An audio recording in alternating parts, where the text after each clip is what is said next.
Hello, good morning all students. और अपने जो ग्लैंड्स वाला चैप्टर चल रहा है उसको आगे कंटिन्यू करेंगे आज। और जितनी भी ग्लैंड्स की या हार्मोन की और अदर जितनी भी क्लासें हो चुकी है अपनी, उनकी पीडीएफ जो है, उनकी पीडीएफ या उनसे संबंधित जो भी नोट्स हैं वो लेने के लिए आप हमारे डिस्क्रिप्शन के अंदर जो टेलीग्राम का लिंक दिया गया है उस लिंक को फॉलो कर सकते हो और उस लिंक पे जुड़ सकते हो आप। तो उससे आपको क्या मिलेगा, नोट्स या पीडीएफ जो भी क्लास यहाँ पे प्रोवाइड करवाई जा रही है उसकी नोट्स और पीडीएफ जो भी है वो वहाँ से आपको उपलब्ध हो जाएगी। और स्टूडेंट के लिए और भी जो हमारे से आप सीधा डायरेक्ट जुड़ सकते हो इससे टेलीग्राम से। और वहाँ पे हम क्या है कि मोटिवेशनल जो भी स्पीच है और क्विज वगैरह के जो क्वेश्चन है वो डालते रहते हैं। तो जितने भी स्टूडेंट हैं वो टेलीग्राम पे जो डिस्क्रिप्शन के अंदर लिंक दिया गया है उस पर जुड़ सकते हैं। तो बढ़ते हैं आगे। जो टॉपिक अपने चल रहे हैं कंटिन्यू ग्लैंड्स के यानी ग्रंथियों के, उन सभी में से मैंने आपको हाइपोथैलेमस और पीयूष ग्रंथि और थायराइड ग्रंथि, पैराथायराइड ग्रंथि, इन सब ग्रंथियों के बारे में जो है पढ़ लिया है। अगली जो अपनी नेक्स्ट ग्रंथि आ रही है वो कौन सी ग्रंथि है? थाइमस ग्रंथि। अगली जो नेक्स्ट ग्रंथि है कौन सी है? थाइमस ग्रंथि। तो बात करते हैं सीधे टॉपिक की। तो नेक्स्ट है थाइमस ग्रंथि। और थाइमस ग्रंथि के अंदर एक इंपॉर्टेंट हार्मोन इसका जो फेमस स्रावित होता है उसके बारे में ध्यान में रखना। और सबसे पहली बात, जो ग्रंथि के बारे में आपसे कंपटीशन एग्जाम में क्वेश्चन पूछा जाएगा वो क्या पूछेगा कि ग्रंथि की स्थिति कहाँ पे है। तो इसकी स्थिति इसकी स्थिति की मैं बात करूं तो देखो, ये इसकी स्थिति की अपने बात करें तो जैसे मान लो अपना ये दोनों क्या हो जाएंगे, ये दोनों अपने लंग्स हो जाएंगे यानी फेफड़े हो जाएंगे। लंग्स या फेफड़ों के बीच में आपको पता है कि अपना जो अस्थि पिंजर है जिसको अपने पसलियां बोलते हैं, ये अपने सीने पे क्या है? अपना अस्थि पिंजर है। जितने भी नाजुक अंग हैं, जितने भी सेंसिटिव अंग हैं, उनको क्या रखा गया है? प्रकृति ने नेचुरली सिस्टम से क्या गया है? उसको पिंजरे के अंदर सुरक्षित रखा है। तो फेफड़े भी नाजुक अंग है। और फेफड़ों के अंदर मैंने जब आपको हृदय पढ़ाया था मैंने बताया था कि फेफड़ों के अंदर का जो ये खाली स्पेस है इसको अपने क्या बोलते हैं? मीडियम स्टाइनम बोलते हैं या मीडिया स्टाइना बोलते हैं। इसको क्या बोलते हैं? मीडिया स्टाइना। मीडिया स्टाइना क्या है? दोनों फेफड़ों के मध्य की खाली जगह को अपने क्या बोलते हैं? मीडिया स्टाइना बोलते हैं। मीडिया स्टाइना क्या है? दोनों लंग्स के मध्य जो पाई जाने वाला खाली स्पेस है, खाली गैप जो है उसको अपने क्या बोलते हैं? मीडिया स्टाइना बोलते हैं। और इसी मीडिया स्टाइना के पास में अपना क्या पाया जाता है? हृदय पाया जाता है। इसी मीडिया स्टाइना के पास में अपना क्या पाया जाता है? हृदय पाया जाता है। यानी हृदय की लोकेशन भी क्या है? दोनों फेफड़ों के मध्य यानी दोनों लंग्स के मध्य की खाली स्पेस जिसको मीडिया स्टाइना बोलते हैं उसके अंदर पाया जाता है। अगर मैं बात करूं थाइमस ग्रंथि की तो देखो, अपने चेस्ट यानी जो छाती है उसके ऊपर जो ये अस्थि पिंजर दिखा रखा है, इस अस्थि पिंजर के बीच में ये जो मेन जो अस्थि आ रही है जिसको अपने क्या बोलते हैं? स्टर्नम बोलते हैं। इस अस्थि को अपने क्या बोलते हैं? स्टर्नम। तो थाइमस ग्रंथि जो है वो स्टर्नम अस्थि के जस्ट नीचे उपस्थित होती है। जैसे मान लो ये अपनी अस्थि पिंजर है, ये मान लो अपना क्या हो जाएगा? अस्थि पिंजर हो जाएगा। और इस अस्थि पिंजर के जस्ट नीचे जो सामने वाली जो ये अस्थि आ रही है मेन, जिससे पसलियां निकल रही है, उस अस्थि को अपने क्या बोलते हैं? स्टर्नम बोलते हैं। इसको क्या बोलेंगे? स्टर्नम अस्थि बोलेंगे। इसको क्या बोलेंगे? स्टर्नम अस्थि। क्लियर है? स्टर्नम अस्थि बोल दिया। स्टर्नम अस्थि जो है उसके जस्ट नीचे मीडियम स्टाइना वाले जगह के अंदर क्या है? स्टर्नम अस्थि के जस्ट नीचे क्या पाई जाती है? अपनी थाइमस ग्रंथि पाई जाती है। ठीक है, तो थाइमस ग्रंथि की सबसे पहली बात आपको क्या पता होनी चाहिए? उसकी लोकेशन पता होनी चाहिए कि बॉडी के अंदर जो है वो थाइमस ग्रंथि कहाँ पे प्रेजेंट होती है। सबसे पहला क्वेश्चन तो यही उठता है कि थाइमस ग्रंथि जो होती है वो बॉडी के अंदर कहाँ पाई जाती है? तो थाइमस ग्रंथि बॉडी के अंदर पाई जाती है स्टर्नम अस्थि के नीचे और लंग्स के दोनों लंग्स के मध्य जो खाली स्पेस है जिसको अपने मीडिया स्टाइनम बोलते हैं या मीडिया स्टाइनम बोलते हैं, उनके बीच में क्या पाई जाती है? अपनी थाइमस ग्रंथि पाई जाती है। ठीक है सर, ये तो बात होगी स्थिति की, कि स्थिति इसकी पता चल गई। उसके बाद में बात करेंगे स्थिति के बाद में जो बात करेंगे वो करेंगे कि ये किससे संबंधित है। तो पहला काम ये करना है कि ये किससे संबंधित है? प्रतिरक्षा से संबंधित है। किससे संबंधित है? प्रतिरक्षा से, यानी एंटीबॉडी। एंटीबॉडी का आपने नाम सुना होगा, एंटीबॉडी। एंटीबॉडी जो है, एंटीबॉडी से संबंधित कौन सी ग्रंथि है? ऐसी कौन सी बॉडी के अंदर ग्रंथि है जो किससे संबंधित है? एंटीबॉडी से संबंधित है। सीधा सा क्वेश्चन पूछा जाता है कि वह ग्रंथि जो किससे संबंधित हो? एंटीबॉडी से संबंधित हो। तो एंटीबॉडी से संबंधित ग्रंथि कौन सी है? थाइमस ग्रंथि है। क्यों? क्योंकि मैंने आपको ब्लड पढ़ाया है और ब्लड के अंदर आपको मैंने WBC पढ़ाया होगा। ठीक है, अपने ब्लड के अंदर या अपनी बॉडी के अंदर जो प्रतिरक्षा से संबंधित सेल है, प्रतिरक्षा से संबंधित सेल है वो कौन सी है? WBC है। और WBC के अंदर भी मैंने आपको दो प्रकार की सेल पढ़ाई है, लिम्फोसाइट, बी लिम्फोसाइट और टी लिम्फोसाइट। जब टी लिम्फोसाइट पढ़ाई थी तो मैंने बात की थी कि टी लिम्फोसाइट का वयस्क अवस्था में बदलना या टी लिम्फोसाइट का मैच्योर होना, टी लिम्फोसाइट का मैच्योर होना जो है वो किस में है, किस पर निर्धारित करता है, थाइमस ग्रंथि पर। थाइमस ग्रंथि पर क्या करता है, निर्धारित करता है, डिपेंड करता है। थाइमस ग्रंथि से एक हार्मोन का स्रावण होता है जिसको मैं अभी बताऊंगा, लिख देता हूं यहाँ पे। थाइमस ग्रंथि से एक फेमस हार्मोन स्रावित होता है। थाइमस ग्रंथि का एक मेन हार्मोन है जिसका नाम क्या है, थाइमोसिन हार्मोन। क्या नाम है, थाइमोसिन हार्मोन। थाइमोसिन हार्मोन का स्रावण किसके द्वारा किया जाता है, थाइमस ग्रंथि के द्वारा किया जाता है। और ये थाइमस ग्रंथि थाइमोसिन हार्मोन के प्रभाव में अपनी जो टी लिम्फोसाइट सेल है, थाइमस ग्रंथि के प्रभाव में टी लिम्फोसाइट की मैं बात करूं, टी लिम्फोसाइट सेल जो है वो क्या होती है, वयस्क अवस्था में या आप बोल सकते हो कि वो थाइमोसिन हार्मोन के प्रभाव में क्या होती है, मैच्योर होती है, यानी काम करने लायक होती है। यानी प्रतिरक्षा से संबंधित ग्रंथि पूछी जाए तो कौन सी ग्रंथि हो जाएगी, थाइमस ग्रंथि हो जाएगी। क्लियर है सबको। थाइमस ग्रंथि कौन से हार्मोन का स्रावित करती है, थाइमोसिन हार्मोन का स्रावित करती है। इसकी स्थिति कहाँ पे है, ये स्टर्नम अस्थि के नीचे और मीडियस्टाइनम जगह के अंदर पाई जाती है। दूसरी बात की प्रतिरक्षा से संबंधित ग्रंथि है। ये ग्रंथि किससे संबंधित है, इम्यूनिटी सिस्टम, जिसको अपने बोलते हैं प्रतिरक्षा तंत्र या इम्यूनिटी सिस्टम। आज के टाइम में जो कोरोना काल चल रहा है इसके अंदर क्या हो रहा है कि लोगों का इम्यूनिटी सिस्टम जो है, या जिसको एक बार कोरोना हो रहा है उनका इम्यूनिटी सिस्टम जो है वो प्रभावित हो रहा है। यानी इम्यूनिटी सिस्टम को बनाए रखने के लिए कौन सी ग्रंथि जिम्मेदार है, थाइमस ग्रंथि जिम्मेदार है। तो थाइमस ग्रंथि सही ढंग से काम करेगी तो ही क्या होगा, बॉडी के अंदर जो उनका इम्यूनिटी सिस्टम है, अपनी जो टी लिम्फोसाइट है वो प्रॉपर रूप से वयस्क अवस्था में बदल पाएगी और मैच्योर हो पाएगी, तो वो प्रॉपर रूप से काम करेगी।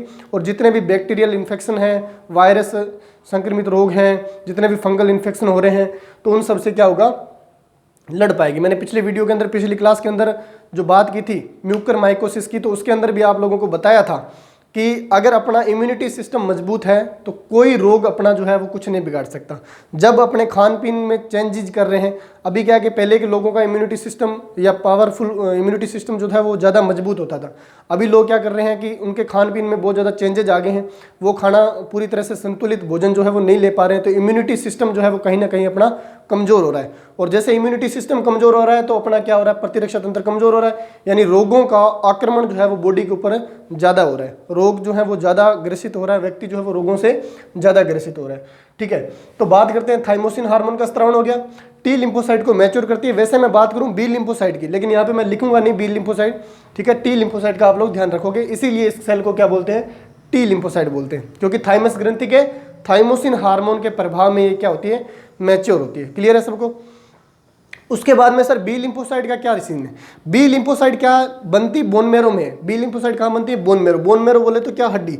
अरे हड्डी के अंदर की जो खाली स्पेस या खाली जगह होती है, जैसे मान लो मैंने ये क्या बना दी, हड्डी की, ये मान लो कोई छोटी हड्डी मैंने बना दी, इस हड्डी के अंदर की जो खाली स्पेस या खाली जगह होती है, ठीक है, कभी हड्डी को तोड़ के देखना, अंदर से इस प्रकार से रेड कलर का कुछ होता है, तो इसको अपने क्या बोलते हैं, लाल अस्थि मज्जा बोलते हैं, जिसके अंदर आरबीसी बनती है। ये मैंने ब्लड में आपको पढ़ाया है, ठीक है। तो इसके अंदर क्या बनती है, यहीं पे क्या बनती है, बी लिम्फोसाइट बनती है। यहीं पे क्या बनती है, B lymphocyte. B lymphocyte cell भी कहाँ बनती है, हड्डी में बनती है, इसीलिए बोन मैरो से बी वर्ड रख दिया कि बी लिम्फोसाइट कहाँ बनती है, बोन मैरो में बनती है, तो इसलिए क्या बोल दिया इसको, बी लिम्फोसाइट बोल दिया। इसकी काम अलग है। प्रतिरक्षा से संबंधित ग्रंथि कौन सी है, तो थाइमस ग्रंथि। अपने ग्रंथि पढ़ रहे हैं तो एक बार ग्रंथि से संबंधित बात करेंगे। उसके बाद में इस ग्रंथि के लिए एक और विशेष बात जो है वो ध्यान में रखनी है। क्या बात ध्यान में रखनी है कि थाइमस ग्रंथि जो है वो जैसे जैसे एज बढ़ती है, थाइमस ग्रंथि क्या है, जैसे जैसे एज बढ़ती है, यानी व्यक्ति की उम्र जैसे जैसे व्यक्ति बुढ़ापे की ओर जा रहा है, वैसे वैसे थाइमस ग्रंथि जो है उसके आकार में क्या होती है, कमी होती जाती है, यानी ये धीरे धीरे घटती जाती है। यानी वह कौन सी ग्रंथि है, ऐसा क्वेश्चन बहुत बार कंपटीशन एग्जाम में पूछा जा चुका है कि निम्न में से वह कौन सी ग्रंथि है जो आयु बढ़ने के साथ साथ में घटती है, वह कौन सी ग्रंथि है जो आयु बढ़ने के साथ साथ में घटती है, तो थाइमस ग्रंथि है। तो मैं यहाँ पे लिख देता हूँ एक पॉइंट और कि आयु बढ़ने के साथ में, आयु बढ़ने के साथ ये क्या होती है, घटती है, कम होती है। मैंने एरो का निशान लगा दिया, ये आयु बढ़ने के साथ में क्या होती है, कम होती है। कौन सी ग्रंथि हो जाएगी, थाइमस ग्रंथि। क्यों सर कम क्यों होती है, इसका नेचुरल सिस्टम ही ऐसा है कि जब वयस्क या बच्चे ने जब जन्म ले लिया उस दौरान क्या होती है, ये बच्चे की बॉडी के अंदर या सबसे ज़्यादा एक्टिव या सबसे ज़्यादा विकसित प्रकार की थाइमस ग्रंथि किन में मिलेगी, तो बच्चों में मिलेगी। ऐसा क्वेश्चन भी पूछा गया है कि सबसे ज़्यादा विकसित ग्रंथि जो होती है वो किन में मिलती है, वेस्ट में मिलती है या बच्चों में मिलती है या बूढ़े बुजुर्ग में मिलती है, तो किस में मिलती है, बच्चों में मिलती है। जन्म होने के बाद में बच्चों के अंदर पूरी तरह से मैच्योर होती है कौन, थाइमस ग्रंथि। और जैसे जैसे अपने वयस्क होते हैं तो धीरे धीरे ये क्या होती है, सिकुड़ने लग जाती है। थाइमस ग्रंथि जैसे जैसे अपने मैच्योर होंगे, वयस्क अवस्था की ओर बढ़ेंगे, एज अपनी जैसे जैसे ढलती जाएगी वैसे वैसे क्या होगा, ये सिकुड़ती जाएगी। क्लियर है, ये सिकुड़ती जाएगी तो एक अवस्था ऐसी आएगी जब ये किसके समान रह जाएगी, डोर यानी धागे के समान रह जाएगी। डोर यानी मैं क्या लिख दूं, डोर लिख दूं, या मैं लिख दूं कि धागे के समान रह जाएगी। कब रह जाएगी, जब अपने क्या हो जाएंगे, बूढ़े हो जाएंगे। जब अपने क्या हो जाएंगे, बूढ़े हो जाएंगे। ठीक है, तो बूढ़े हो जाएंगे तो ये क्या रह जाएगी, धागे के समान रह जाएगी।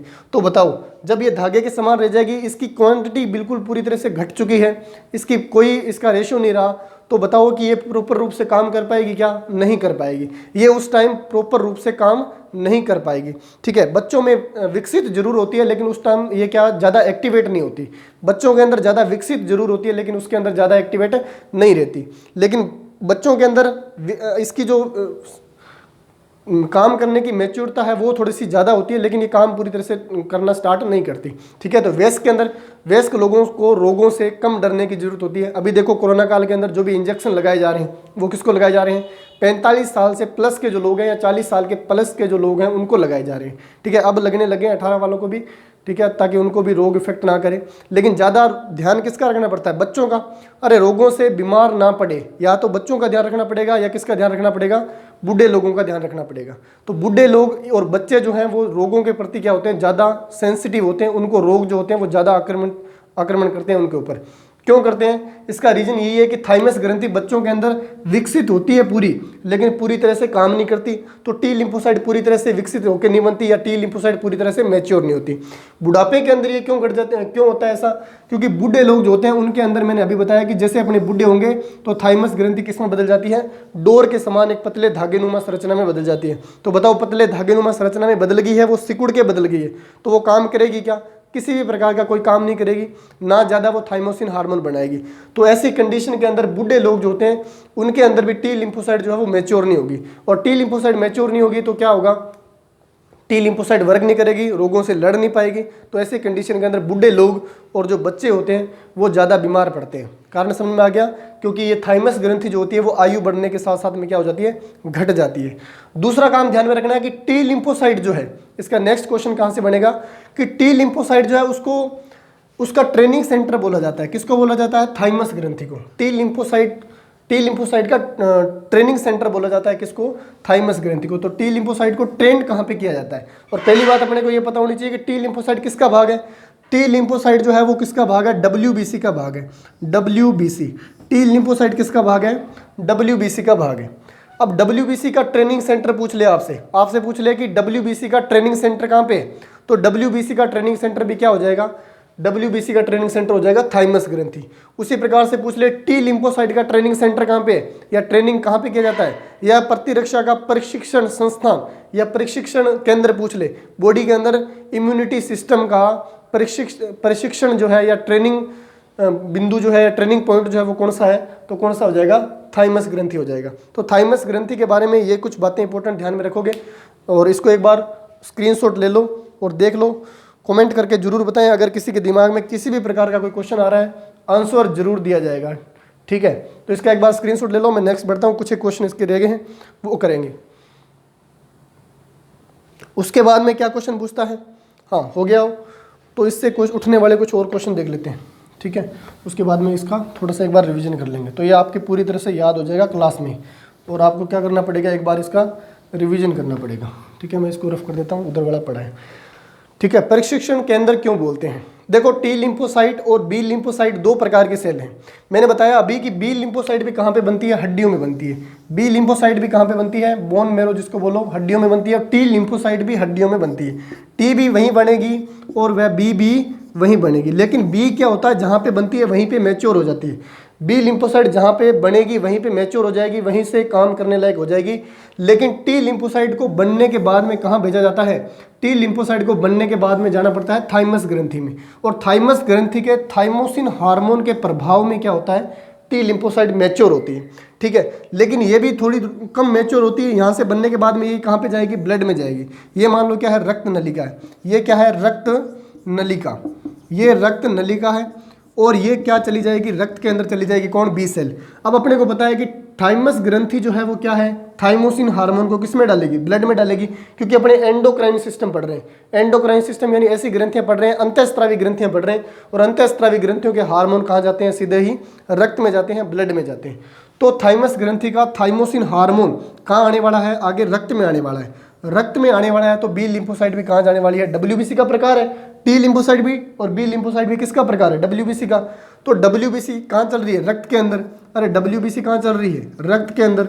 तो बी लिम्फोसाइट रक्त में जाएगी, वहीं से क्या आने वाला है, थाइमोसिन हार्मोन। तो ये यहाँ से जो भी मामूली सी मैच्योर होने में कोई अनसफिशियंट है या थोड़ी सी रह गई है, तो मैच्योर जो है वो यहाँ से हो जाती है। क्लियर है। तो थाइमस ग्रंथि से जितने भी क्वेश्चन बनते हैं वो इसी प्रकार के क्वेश्चन बनते हैं, इससे अलावा कोई क्वेश्चन नहीं पूछा जाता। वापस रिपीट करा रहा हूँ, पहला क्वेश्चन क्या पूछेगा कि थाइमस ग्रंथि से स्रावित होने वाला हार्मोन कौन सा है। तो थाइमस ग्रंथि से स्रावित होने वाला हार्मोन थाइमोसिन हार्मोन। दूसरा क्या पूछेगा, इसकी स्थिति कहाँ पे है, तो इसकी स्थिति है दोनों लंग्स के बीच में, मीडियास्टाइनम करके जो जगह है उनके बीच में पाई जाती है, हृदय के पास में पाई जाती है, हृदय के पास में पाई जाती है। और अस्थि कौन सी है, अस्थि पिंजर की जो स्टर्नम अस्थि है इसके जस्ट नीचे होती है। क्लियर है। उसके बाद में क्या पूछेगा, निम्न में से कौन सी प्रतिरक्षा से संबंधित एंटीबॉडी है। तो एंटीबॉडी जो है वो प्रतिरक्षा से संबंधित कौन सी है, सॉरी एंटीबॉडी क्या ग्रंथि कौन सी है, तो कौन सी हो जाएगी, थाइमस ग्रंथि, क्योंकि यह क्या करती है, टी लिम्फोसाइट सेल को प्रशिक्षण केंद्र या ट्रेनिंग सेंटर जो है या ट्रेनिंग पॉइंट जो है वो उपलब्ध करवाती है, टी लिम्फोसाइट को मैच्योर करती है। तो थाइमस ग्रंथि से जितने भी क्वेश्चन टाइप के उठते हैं वो सारे कंप्लीट हैं, देख लेना, थाइमस ग्रंथि को अच्छे से पढ़ लेना। और पीडीएफ और नोट्स के लिए टेलीग्राम का लिंक जो है वो डिस्क्रिप्शन के अंदर दिया जाएगा, जो भी स्टूडेंट जुड़ना चाहे वो जुड़ सकता है। ठीक है, अभी आज के लिए इतना ही। थैंक यू सबको।